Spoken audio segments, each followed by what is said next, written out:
Don't Ask Me About Vampires, a supernatural short story by Robert Napier.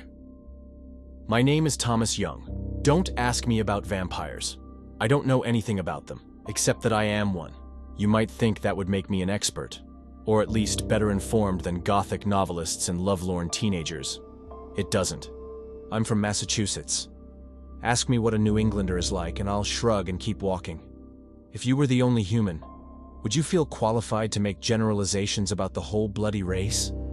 I'm not the only vampire, I know that, but I don't know any of them. Conventional wisdom says a vampire comes from a vampire. I was studying cellular biology while Jimmy Watson was looking for Schrodinger's cat in the wheat fields of Indiana. That's long enough to know conventional wisdom is bullshit. Yet I still can't explain how vampires reproduce. Or is it more like transmission? Anyway, I don't know who the bastard was that bit me. He took off, like my other father. But he did leave a trail. I first contracted my condition after a boating accident near Snake Island. Wasn't supposed to be there. Wasn't supposed to make it to the hospital. This was the early 1970s. Progressive hospitals were rolling out primitive ambulances. Way I see it, the bastard got himself a real cherry night job. Ride-alongs with honest, adventurous folk. They'd take him right to prime targets. Survival rates were already dismal. Who'd notice a little trimming here and there? Let me make this really clear. Vampires aren't predators. They're parasites, to put it plainly. And in more ways than one. You know all about the blood-sucking. But that's not as easy as it sounds. Nobody's giving it away. Nobody hands over their liquid guts. Not unless you work in a recruiter's office, or maybe a law firm. A vampire needs help. A familiar. A sheepdog. A traitor, to put it plainly. There are a dozen ways to enlist one. I don't know how others do it. But I got my ways. Usually an intended victim. Nobody really believes in vampires. Not until they've got one breathing down their neck. Then you'd be surprised what they'll do. Most beg. Some fight. And a few want to become you. That's the sharpest way. Lure them with lore, with all the public advertisements, promises of immortality, beauty, romance. Make them work for it, an apprenticeship. But yet, that's not how I became a vampire. One night, a call went out. Accident on the water. The bastard and his familiar lit up the street like rescuers. They found 3 bodies, 2 still breathing. A man and a woman. Never mind that they're in love, those 2. Never mind they just bought a house on the bay. They'd be fine. A head wound. Little hypothermia. Unless some life-sucking bastard stuck his fangs where they didn't belong. He started with me. I remember him leaning close, like he was going to save me. And I remember her face, looking down her shoulder at me, swooning but alive. Then the pinch, the sting, the bite. But it didn't go like usual. I wish I could tell you I made a heroic fight to save the girl, or even myself. But I just lay there, crying. The familiar lost his cool, pulled over, shouting, pointing. The bastard had to break off and get the ambulance moving again. The driver, the familiar, he couldn't take it anymore. Swerved off the road, through a guardrail, into oncoming traffic. The bastard fought for the wheel. They struggled and were hit. I remember being weightless, for a heartbeat, then on the pavement, cars screaming past like it was my fault. I don't know how I got out the back, but I was yards from the vehicle. It was overturned and burning. I couldn't stand. I just lay there and watched. They found 2 charred bodies in the wreck. The bastard was gone. I was treated for scrapes and cuts. Even had a tidy little bandage on my neck. I didn't remember anything about the ride. At least, what I did remember didn't make sense. So I pushed it away. I didn't really have any time to grieve. Even before the girl's funeral, the symptoms started. I don't blame medical science for failing to notice I'd been infected by a vampire. I didn't believe it. I'm not ashamed to say it hadn't even occurred to me until well after the change. I don't know how it is for other vampires, but for me it started with aching, tiredness, withdrawal. But that was a matter of course for a man dangling from a recent disaster. At first it was just fatigue, pallor, shuddering. Food lost its taste. Beverages repelled me.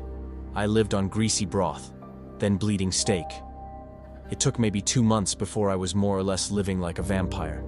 I didn't die. Or if I did, I hadn't noticed. I slept. I ate red meat rare. I hated everybody. As the stakes got rarer and rarer, the idea occurred to me that I was a vampire. But as I came to terms with the fact that I craved blood, it all fell into place. Don't give me that look. Don't you think I tried? To resist, to fight. It's the most unbearable longing a creature can experience. Imagine the thirstiest you've ever been. Now imagine the hungriest. Now imagine the loneliest. Imagine them all at once. You'll glean some shadowy misconception of it. I didn't want to hurt anyone. Of course not. I started on animals.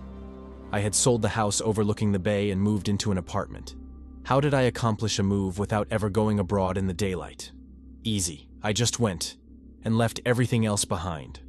I had unwittingly moved into a pet-friendly apartment complex with many friendly neighbors. Looking back, maybe it wasn't so unwitting. Maybe I was drawn to all that life, sucked into it. I started with the pets. Cats, mostly. Like me, on their lonely, nocturnal patrols. And cats often take the blame for their own disappearances. I sometimes think cats know more about vampires than I do, and I was at pains to secure even one feline per month. I won't scourge you with details, but this is the point. Eating animals doesn't work. It's in the blood. And before you condemn me as an apologist, bear in mind that you have your necessities and your tastes. That you kill and ravage and devour countless living things day in, day out. But animal blood is degrading. It makes you brutish, feral, ravenous. You can taste the difference, and it drags you down. Well, I don't have to apologize to you, cow, pig, chicken. Such degrading words for your food. The first time I tasted human blood was an accident. I surprised an old biddy in her living room one night. A rash of pet disappearances had put the compound on alert, so I was more and more forced to invade people's homes, which is easier than you might think. I don't remember the rest. Anyway, I surprised the old bag and had to do something about her screaming. In truth, it came naturally, or unnaturally. I keep slipping over these terms. I said before that vampires are parasites. Strictly speaking, this is true because we don't have to kill our victims. A conservative fiend could keep them like cattle, like a farm, and no permanent harm need befall them. But for the screaming, even when you've got them by the throat, they scream. It could break your heart. It's really just a matter of tidiness. That's all in the past. What about now? I live, inhabit, dwell in a different city now. Like a thoughtful dinner guest, a vampire should know when to leave. I operate a movie theater. I'm something of a phantom there. I haunt projector rooms and catwalks, and occasionally shovel out popcorn to the yawning masses. It's a good gig, really. I run the projectors during the day if I'm having trouble sleeping. You might think the swollen crowds of velvet rope adventurers would tax my restraint, that I couldn't help but nibble on those roving, solitary individuals who sit alone in the back. But no. Over the years, I've managed to discipline myself. Imbibing the penicillic blood of responsible, middle-aged adults will do that to you. Like I said, it's all in the blood. But I can't run the place alone. I have a familiar, just the latest in a long string of them. They never last very long. Carl House is a young man with a morbid fascination for me. He's a college student, dabbling in the occult. I made him an offer. In many ways, he's been my favorite familiar. He's obsessed with understanding the unnature of my condition. He was disappointed to learn I'd never met another vampire, besides the bastard, and that I had very little to teach him. So, we experimented. I lifted small cars, endured flames, even spent 6 hours underwater before getting bored and calling it off. Eventually, I stopped the experiments.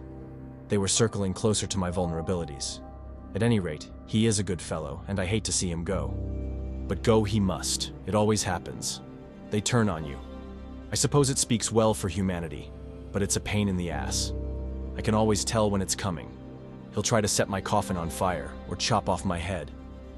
Interestingly, no one has ever tried to stake me. The tension just gets to them. I can tell by Carl's beard his time is almost up. First comes neglect, as the familiar gets closer to inevitable breakdown. Then, nervous laughter, tics. I caught him staring at his unwashed reflection like a cadaverous narcissist in the candy display case. Time's up. The real trouble is hunting alone. It's easier with a wingman. Sometimes I wish I could live in the Dark Ages. That was a vampire's paradise. Then again, those crazy sons of bitches would burn my ass for sure. Maybe it's easier to live in a world that doesn't believe in you. If I could have a wish, I'd wish not to be a vampire. Or, I don't think it would be asking too much to get my hands on that bastard who infected me. Just for a minute. Do you know what it's like to want to kill the only thing like you've ever met? It's lonely. Sometimes I go to nursing homes. Not to feed, but to talk. I like the old folks. If for no other reason than because most of them are my own age. My generation is decaying all around me. It's no wonder vampires are rare. It's such a pitiful condition. I've been to this one home just a few times. I didn't like the head nurse, an aging Irishman with bristling red and yellow hair. He watches me from a distance, but I know. One watcher knows another. I can sense his eyes tracking me down the sterile tan and sky blue hallway. I tell myself it's my odd visiting habits, but that doesn't answer for it. He's good at his job, but too interested in room 236. No windows there. Twice he stopped me, the second time pretending we hadn't met. I can handle a snoop. Snooping is my business. The old folks told me the woman in 236 was the oldest on the ward, maybe in the state. That could explain Irish's obsession. Later that night, I tasked Carl with investigating the creepy head nurse, but he only tugged his beard and muttered. So, I snapped his neck and was done with it. Time to move soon. Still, the mystery gnawed at me. I wanted to meet this relic, and it would be fun to outwit that officious snoop. Besides, I was lonesome without Carl around. The handle was locked. No problem, I thought. Until I realized I couldn't break it. The strongest handle I'd ever met. Frustrated, I rattled the door, which itself was solid.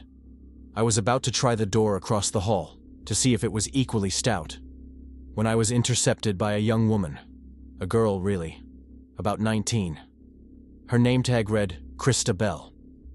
I told her I was a relative of the woman in 236 and anxious to speak with her over an important legal matter. I spun her a tale of wills and heirs, heredity and litigation, until she all but begged me to stop. Krista explained politely that she didn't have a key, and that special permission was required to visit Ms. Keenan. She was sympathetic, attracted to me. The young ones are always attracted to death. She scurried off to catch the head nurse. As soon as she was gone, I used all my strength to pull the handle clear away from the door. After that, it swung tenderly open. I entered the room cautiously, not wanting to startle the old gal. I don't know why I cared. A game, maybe, to distract myself. If I had thought about it, I would have gone home at once. And as it stood, the room was empty after all. Dark, windowless, but otherwise normal. Very clean. I left disappointed, resetting the handle as best I could. Heading down the hall, I glanced through the TV room window. There was a little courtyard out there, with very high walls surrounded by pleasant shrubs and such. Irish stood over a woman in a wheelchair, enjoying the night air. Then Krista approached him, likely on my errand. He gestured angrily, shoving her back inside before following. Curious behavior, worth a closer look. I went cautiously to the outside, taking care not to be discovered. I reached the courtyard walls and determined to overleap them. Not easily accomplished, even for me. I pushed a dumpster across the pavement and vaulted in. The old woman sat hunched in her chair, staring at the pavement.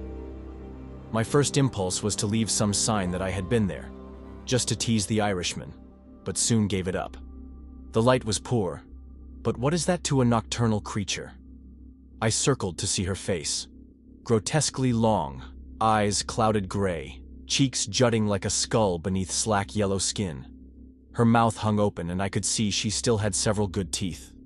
She took no notice of me. Her decrepitude rattled even me. I was horrified and a little disgusted at myself for taking so much effort to gawk at a dustbin. I was angry at her. I might have put her out of our misery if the candy striper hadn't intruded. Krista burst in, breathless, saying no one was to see Ms. Keenan without Irish. The sight of her flustered, young, and warm nearly broke my restraint. I wanted to tear her throat open. It had been so long since I wallowed in the gore of a fresh youth. She was frightened of me, and rightfully so. I could have sucked her so hard that her heart turned wrong side out. She sensed it and recoiled. I held back, not with a witness so close, even if it would be a rare thrill to devitalize the girl in front of her. Bang! Through the door came Irish. He was shouting something, but I couldn't understand a single one of his bellicose Celtic curses. "I know you! I know you!" he bellowed. Krista stumbled backward over the wheelchair. Irish's eyes waxed like a Samhain moon as he shoved past me. And then I understood, too late. The dilapidated Lamia seized the candy striper like a Tibetan monkey queen, jaws clamped to her throat. Blood sprayed and vanished into Keenan's mouth. Krista screamed, but the two of them were entwined like mating serpents. Krista's color drained to glass. Irish tried to pull them apart, sobbing. But Krista's quivering husk, meekly spurting crimson blooms onto her white smock, wilted. Irish threw Krista aside and fell to his knees before the rising Ms. Keenan. Before my eyes, she transforms. The cheerful, sympathetic blood percolates beneath her ashen skin, and the skin reacts like a sail bloated by southerly winds. It tightens around its wearer and begins to fit snugly against supple muscles and long, delicate bones. Hair pours out from her head in a tawny fountain. Her eyes brighten like sunlit sapphires beneath a wintry lake. All the while Irish clinging at her knees and blubbering. Ms. Keenan puts out a slender hand to gently raise him. Between spurts of snot and tears he begs her to stay. She shakes her head. "Time's up," she says, and strikes his chest so directly that his heart stops. He collapses. I see it now. Keenan, the vampiress, imprisoned by her familiar, starved. Only allowed to suckle the sickly and the dying until that's what she became. I was her rescuer. I and Krista Bell. She stood before me, her gown falling off her shoulder, her hair cascading in springy curls. I must look incredibly stupid staring. She smiles. This sanguine seraph smiles at me. She takes my hand, hers warmer than mine. We leap over the walls and flee the sunrise hand in hand.